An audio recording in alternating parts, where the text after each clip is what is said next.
Bonjour et bienvenue. Vous écoutez l'épisode 43 de Quinoa, le podcast qui sème les graines d'une vie plus saine.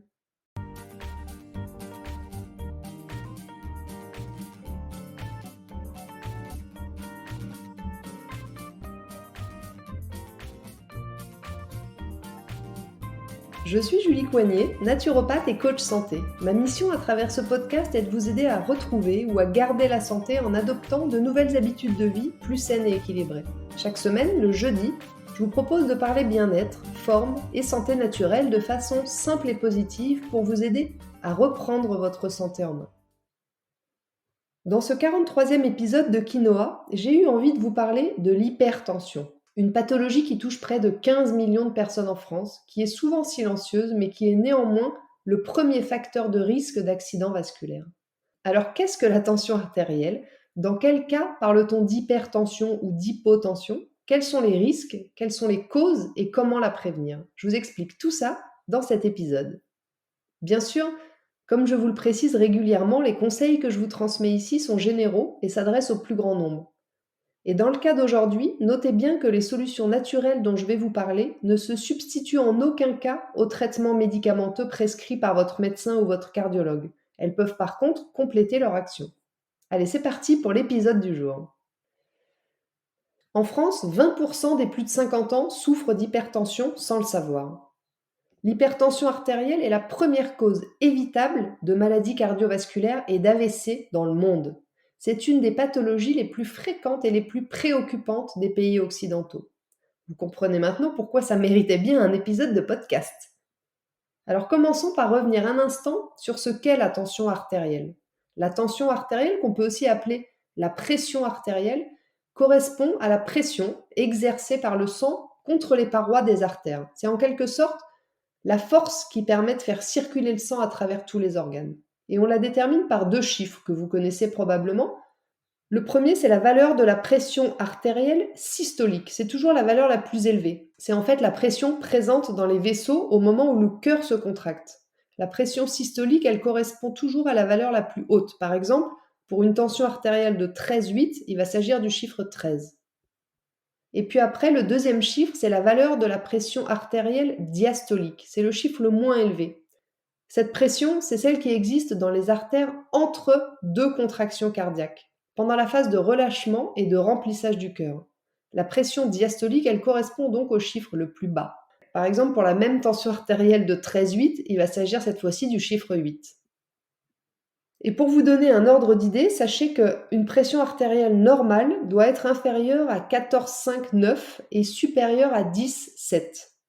Sachez aussi que la tension artérielle est en moyenne plus élevée chez l'homme que chez la femme, jusqu'à la période de la ménopause. Après, ça s'inverse un peu. Et enfin, que la tension artérielle augmente avec l'âge en fonction de l'élasticité de nos artères. Mais c'est pas tout. Il existe aussi d'autres facteurs qui peuvent faire varier la tension. Par exemple, notre ami ennemi numéro 1, le stress. Le stress fait augmenter très rapidement la tension, mais par contre, en général, ça diminue ensuite assez rapidement aussi quand on revient au calme. Et puis la grossesse aussi a un impact sur la tension. La tension artérielle, elle va souvent diminuer au début pour retrouver des chiffres un peu plus normaux et classiques en fin de grossesse. Et puis la tension artérielle, elle va aussi diminuer pendant les phases de repos et de sommeil, et à l'inverse, le bruit ou l'activité physique pourront l'augmenter momentanément. Alors on parle d'hypotension lorsque la tension artérielle est trop basse. On a coutume de parler aussi de chute de tension. Vous savez, la baisse de tension qui peut causer des vertiges, des points devant les yeux ou une grosse fatigue. La plupart du temps, c'est juste passager et c'est pas très inquiétant. Mais si ça se produit trop souvent, n'hésitez quand même pas à en parler à votre médecin à l'occasion. À l'inverse, lorsque la tension est trop haute, on va parler d'hypertension. Et c'est justement notre sujet du jour. On parlera d'hypertension en tant que pathologie lorsque la pression exercée par le sang sur nos artères est trop forte, mais surtout lorsqu'elle est chronique. Parce que comme je le disais plus haut, certains moments de la journée ou de la vie peuvent participer à augmenter la tension, comme le stress, le bruit, l'activité physique, mais en général, elle redescend ensuite, plus ou moins rapidement. Alors que dans le cas de l'hypertension, vous l'avez compris, on est dans une forte tension récurrente. Cette forte tension, elle devra d'ailleurs être confirmée lors de 3 consultations successives sur une période de 3 à 6 mois. Vous serez donc considéré comme hypertendu Si au cours de 3 visites dans un intervalle donc de 3 à 6 mois, votre mesure de la tension artérielle à 2 reprises donne des résultats supérieurs au normal qu'on a vu un peu plus haut. Mais il y a un petit souci avec l'hypertension, c'est que la grande majorité des personnes qui en souffrent ne le savent pas. Parce que la plupart du temps, l'hypertension, elle évolue de manière asymptomatique, en silence. Mais pourtant, si votre tension est trop élevée, votre cœur doit vraiment fournir plus d'efforts et puis il va se fatiguer. Et ça peut être petit à petit le début de troubles cardiovasculaires, principale cause de mortalité en France quand même. Donc retenez et notez déjà une chose, c'est de penser à faire surveiller votre tension régulièrement chez le médecin ou chez vous avec un appareil adapté. Alors, il y a plusieurs explications et plusieurs causes à l'hypertension artérielle. On va distinguer l'hypertension primaire, qui représente la grande majorité des cas et qui peut être due à différents facteurs tels que l'âge, l'hérédité, mais aussi bien sûr l'hygiène de vie, surpoids, obésité, manque d'activité physique, tabac, consommation excessive d'alcool, stress ou alimentation ultra salée par exemple. Il semblerait aussi que les hommes soient plus touchés que les femmes et que la consommation excessive de réglisse impacte la tension. Et puis ensuite, il y a l'hypertension secondaire qui, elle, est soit une des conséquences d'un autre problème de santé, comme le diabète ou un excès de cholestérol, une inflammation chronique, ou alors la conséquence de la prise de certains médicaments sur la durée, comme les anti-inflammatoires, les bronchodilatateurs ou encore, ouvrez bien vos oreilles mesdames, la pilule contraceptive. Alors si vous êtes concerné par un ou plusieurs des facteurs dont je viens de parler, soyez vigilant et peut-être allez faire surveiller votre tension un peu plus régulièrement. Mais après, il y a aussi des signes plus sérieux à prendre en considération qui peuvent vous alerter sur une éventuelle hypertension. Si par exemple vous avez des maux de tête fréquents, plutôt le matin, des saignements de nez, des vertiges, une fatigue inhabituelle, de la somnolence, des moments de confusion, si vous êtes essoufflé au moindre effort, que vous avez des palpitations, des bourdonnements d'oreilles, des fourmillements au niveau des pieds ou des mains, dans tous ces cas, je vous invite vivement à faire surveiller votre tension. Maintenant, si votre hypertension est confirmée, il sera indispensable de commencer par rechercher systématiquement les autres facteurs de risque cardiovasculaire qui pourraient aggraver votre situation. Ces autres facteurs de risque, j'en ai déjà parlé un peu plus haut, mais je les répète pour être sûr que vous les ayez bien en tête.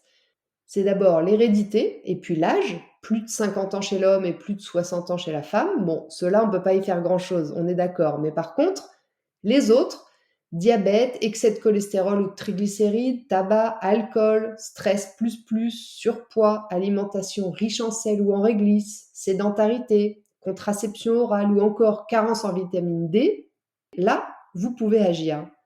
Et c'est selon le nombre de facteurs aggravants que vous avez que votre médecin choisira d'ailleurs le traitement le plus adapté. Et même si je ne vais pas détailler cette partie traitement médical classique ici, ne prenez pas le sujet à la légère. Si vous avez de l'hypertension artérielle ou si vous pensez en avoir, maintenant que je vous ai expliqué comment ça se passe, commencez par aller voir votre médecin. Même si les conseils naturaux que je vais vous donner ensuite sont très utiles, ils peuvent ne pas suffire selon les cas. En tous les cas, j'aimerais que vous reteniez que l'hypertension artérielle n'est pas une fatalité et qu'en changeant certaines de vos habitudes de vie, vos artères peuvent tout à fait retrouver leur pleine santé. La première chose que je conseille de faire lorsqu'on découvre qu'on a de l'hypertension artérielle et avant toute instauration d'un traitement médicamenteux, c'est de suivre les 3 points suivants. Commencez par mettre en place des actions pour perdre un peu votre surpoids si c'est votre cas. Ça peut parfois suffire à faire disparaître l'hypertension. Ensuite, limitez immédiatement votre consommation de réglisse, si vous en consommez, et de sel. Le sel, c'est maximum 5-6 grammes par jour, c'est-à-dire environ une cuillère à café. Mais attention, il y a le sel que vous rajoutez dans vos plats et que vous voyez, mais il faut aussi prendre en compte celui qui se trouve dans les charcuteries, les fromages, les conserves, les plats préparés, la moutarde, le vinaigre ou encore les fruits de mer. Et enfin, remettez-vous un peu au sport et trouvez une alternative à votre pilule contraceptive si vous êtes une femme et que vous êtes concernée. Si ces premières étapes ne suffisent pas, vous aurez probablement droit à un traitement médical, la plupart du temps prescrit à vie. Alors je sais pas vous, mais moi les trucs à vie, ça m'angoisse un peu. Donc si c'est aussi votre cas, sachez qu'en reprenant votre hygiène de vie globale en main, vous pouvez vraiment agir sur votre hypertension. Et comme toujours, les 3 piliers à prendre en compte vont être l'alimentation, l'activité physique et la gestion du stress. Les conseils qui vont suivre donc sont tout à fait applicables dans un premier temps, en complément de votre traitement, que vous n'arrêterez jamais sans l'accord d'un médecin, rappelez-vous. Alors au niveau de l'alimentation, je vous invite bien sûr à remplacer votre sel de table par des alternatives comme le gomasio, le sel d'algues ou d'herbes aromatiques. Et pensez aussi aux épices pour relever vos plats. Par contre, évitez les bouillons cubes qui sont ultra salés. Ensuite, limitez au maximum les plats préparés, même par un bon traiteur, et les aliments industriels et transformés. Mais ça, vous le savez maintenant, c'est pas nouveau. Limitez aussi votre consommation de fromage, de charcuterie et de pain, parce que même de très bonne qualité, ils contiennent du sel. A l'inverse, je vous invite à favoriser les bons gras, les poissons gras, les oléagineux, les huiles d'olive, de colza, de noix, plutôt que celles de tournesol ou d'arachide, pour la qualité de leurs acides gras, riches en oméga 9, qui est un très bon protecteur cardiovasculaire. Pensez aussi à l'ail, si vous le digérez bien, c'est un bon fluidifiant sanguin. Et puis misez sur les fruits et les légumes en quantité, de saison, et notamment ceux riches en vitamine B9, l'acide folique, qui préserve le fonctionnement cardiaque. Vous en trouverez dans les choux, les épinards, les germes de blé, les abricots, les carottes. Apportez aussi des aliments riches en coenzyme Q10, maquereaux, sardines, cacahuètes, huile de soja. C'est un super antioxydant vital chez les plus de 40 ans qui vivent en ville et qui sont soumis au stress, au tabac ou à l'alcool et qui ont de l'hypertension artérielle, pour préserver votre souplesse vasculaire. Et enfin, vous inviterez aussi des sources de potassium chaque jour dans votre assiette. Levure de bière, lentilles, fruits secs, pommes de terre avec la peau, tomates, bananes, melons, abricots, saumon. Le potassium, c'est l'antagoniste du sodium qui est contenu dans le sel. Il va avoir les effets inverses du sodium justement, donc on y va. Après, pour le reste de l'hygiène de vie qui vous sera bénéfique, il n'y a rien de bien nouveau, vous allez voir. Je vous conseille bien sûr de pratiquer une activité physique régulière pour à la fois garder ou retrouver un poids stable, mais aussi pour stimuler et donc entretenir votre système cardiovasculaire. C'est surtout le cas d'ailleurs avec les sports d'endurance. Au passage, notez que perdre 5% de poids quand on est en surpoids permet d'abaisser de 3 à 4 points la tension systolique, donc votre premier chiffre. C'est pas rien. Ensuite, arrêter de fumer sera également très profitable pour la qualité et la forme de vos artères. Et puis, travailler sur la bonne gestion de votre stress pour faire baisser la pression. Je pense par exemple à l'acupuncture, la sophrologie, le yoga, la réflexologie, la respiration, la méditation. Et puis enfin, il sera parfois intéressant selon les cas de vous supplémenter en acide folique, la fameuse B9 dont on vient de parler, en vitamine D, en potassium si vous n'en trouvez pas assez dans votre alimentation. Rappelez-vous, c'est l'antagoniste du sodium qui lui est responsable de l'hypertension, ou encore en magnésium, vitamine E, coenzyme Q10 dont on a parlé aussi dans l'alimentation, qui vont être d'excellents protecteurs cardiovasculaires. Et pour finir, pensez à l'aubépine, en extrait de plantes fraîches ou en infusion. Sachez que l'aubépine, elle est à la fois relaxante, cardiotonique et hypotensive. Le top. Donc je vous conseille de tester tout ça avant de débuter un traitement médical, si c'est encore possible. Et si vous ne parvenez pas à normaliser votre pression artérielle au bout de 3 mois, il sera nécessaire que vous suiviez un traitement pour éviter les risques cardiovasculaires liés à l'hypertension. Mais gardez bien en tête quand même que le but reste de pouvoir vous en passer à long terme, parce que les médicaments, qui sont souvent quand même accompagnés d'effets secondaires un peu indésirables, s'attaquent aux symptômes mais ne résolvent pas le problème qui a déclenché l'hypertension artérielle. Voilà, sur ce, l'épisode 43 de Quinoa touche à sa fin. Je vous remercie de m'avoir écouté jusqu'ici, j'espère qu'il vous a plu et qu'il vous aura éclairé sur l'hypertension et comment prévenir cette pathologie de plus en plus courante.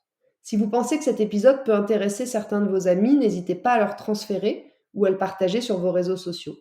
Si vous n'avez pas pu prendre de notes, vous retrouverez le contenu de ce podcast retranscrit par écrit dans l'article de blog dédié à l'épisode sur mon site juliecoignet.com. Je vous invite également à vous abonner à ma newsletter si ce n'est pas encore fait pour ne rater aucun épisode du podcast, mais aussi pour suivre mon actualité et puis profiter de conseils exclusifs chaque semaine directement dans votre boîte mail. La semaine prochaine, dans l'épisode 44 de Quinoa, nous allons parler de Human Design.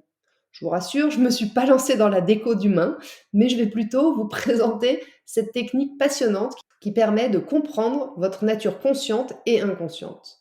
En attendant, je ne vous en dis pas plus. Si vous voulez me faire un petit coucou ou échanger, j'en serais ravie et je vous invite à me rejoindre sur Instagram @juliecoignet-8 naturopathe.